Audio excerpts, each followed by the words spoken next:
Aloha and welcome. In this video, we're going to be talking about security principles, information security in general. So let's go ahead and open up our textbooks. Uh, so we find ourselves here in section 1.1.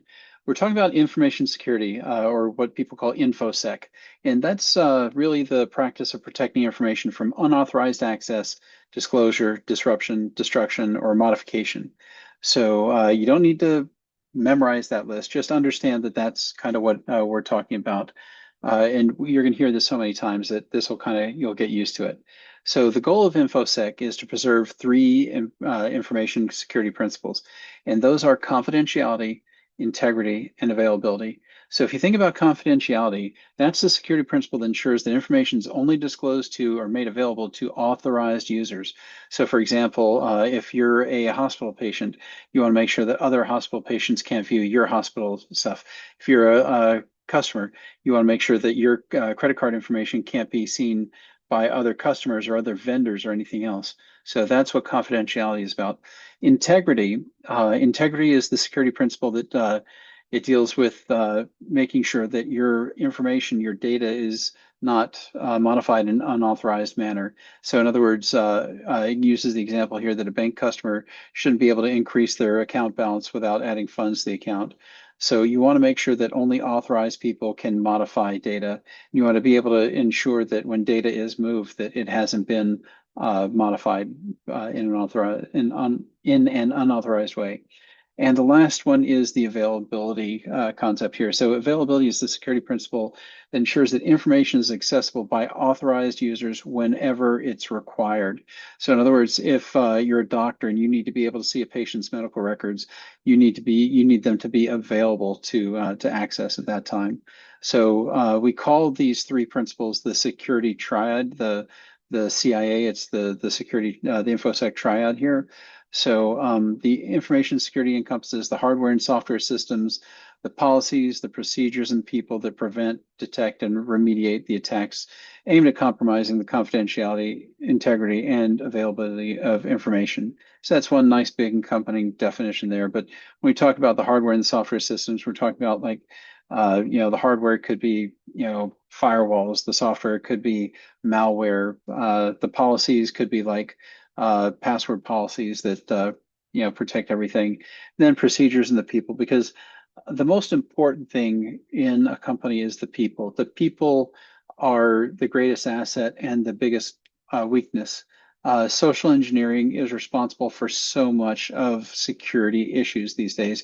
Hacking people is a lot more fruitful at times than hacking equipment.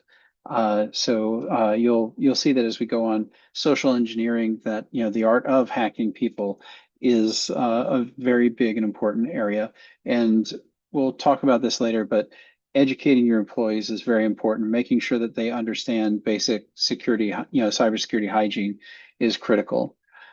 So I will have you go through these on your own, the participation activities. You can go through this as well as go through your questions here. Again, remember, it's great when you get them right, but also get them wrong to see, why it's wrong, and you'll get the check mark once you've gotten it correct. So you should be able to get all these without problems. So getting into confidentiality. Confidentiality, it means restricting information access and disclosure to authorized people. In other words, people that are allowed to and should be able to access the data. It includes measures for protecting the proprietary information and personal privacy. So if you've got company secret data like the Coke secret formula or KFC's, secret ingredients list, those kind of things you want to, be able to protect those and keep them confidential. Or a person's credit card information, their personal we have stuff called PII, personally identifiable information, that kind of stuff. We want to be able to keep that, confidential. So threats to confidentiality, they can be wide ranging from, stealing passwords, capturing network traffic to conduct social engineering attacks. And again, social engineering attacks are attacks on people. It's not physical attacks. These are ways of getting people to give you information accidentally, intentionally, inadvertently, different ways. Then confidentiality breaches may be unintentional. So you can accidentally email somebody something. So if you've ever been texting somebody and thinking about somebody, and you go to send a text, you, you can send it to a totally wrong person and really, yeah, share information that you shouldn't have shared. This happens, and particularly as you get older. So you can accidentally share information in that sense.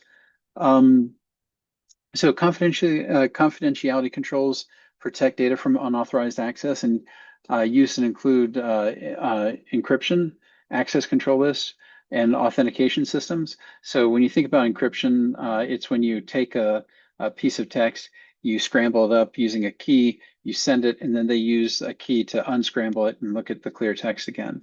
Access control lists are like permission lists, like files and directories in, let's say, Windows or Linux or whatever. They have access control lists that say who can use what files and directories and things. Then there's authentication systems too, and that can be any type of authentication system from a user password to biometrics, whatever. Um, and then you have actual physical controls too. So physical controls are like the gates outside your building. They're the locks on your doors, things like that that keep people physically separated from, the data and where it's held. And then you've got administrative policies and solutions like the security policies, the user awareness and training programs, because at the end of the day, your users are going to be your weakest link and your biggest asset as well. So you want to make sure that your users are trained in security. Where I worked at the state, we would have regular phishing activities where they would send us an intentional email that was a phish. And if we clicked on the link in it, it would send off a warning and we'd get a note saying, hey, you clicked on this thing, you shouldn't have done that. Here's why you shouldn't have done that. And they re-educate people. And this is necessary. Um, you'll find that a lot of people will respond, accidentally click on phishes. And phishing attempts are so dangerous because if given the right circumstances, you can totally compromise you can totally compromise your system and your whole network. So you want to be careful about stuff like that. So educating your individuals is very important. And I'll let you go through these different exercises, the participation activities over here. Again, answer some of these wrong, try to, see why they're wrong and then get the right one. Uh, Then integrity comes down to making sure that data hasn't been modified. So information that you have in a system, it exists in three forms. We call it data at rest, which is data that's stored on your system, like on your hard disk. Data in transit, which is data that's being sent over the wires or maybe wirelessly to somewhere. And data that's in use. In other words, the data that's in your memory in your computer as you're processing it. So that's data in processing. And it should be protected to maintain your data integrity. So integrity breaches, they can be malicious, like when a virus comes in and intentionally messes up your files, or it could be accidental, like your system malfunctions or your hard disk fails, your memory throws an error, something like that. So these integrity breaches can happen intentionally or not. And then the integrity controls protect the data from unauthorized modification, ensures the correctness and completeness of that data. So access control can help prevent authorized users from making unauthorized changes, sometimes accidentally. And then we have something called hash verifications and digital signatures. And what those do is they make sure that when you take data, you send that out, and then the person at the other end can check and make sure it's the same thing that you sent. So that's very important. So the next video is really nice in showing you that you can take a message and you run a hash function. Hash function is just a function that takes an input, modifies it, and comes out with a unique output. And when you've got that unique output, what the person sending the data, let's say you're sending an email, the person can send the email and their hash. So you take that email and you take the message and you run the hash function on it. And if it comes out to the same hash, is the same message that they sent you. So that's a good thing because no two messages will come out to the same hash. And I don't think they necessarily state that in the lesson here, but it's important to understand that you don't want to, no two messages should come out with the same hash. If they do, that's called a collision, and that's not something you want to happen. Again, go through your participation activities, answering those, then you'll get to availability. And availability means exactly what it says. It's that the information must be accessible whenever it's needed. So the threats to availability may be non-malicious, like the hardware failures and the disruptions that are caused by natural events like hurricanes, earthquakes, tsunamis, like we had the other week. Malicious attacks could include various forms of sabotage. They're intended to cause harm to the organization by denying your ability to access information, like customer service information or patient information. It could be through things like the distributed denial of service, which is where you get a bunch of computers to attack one place in a distributed way. So each one is taking shots at it over and over. That usually is used to bring down websites.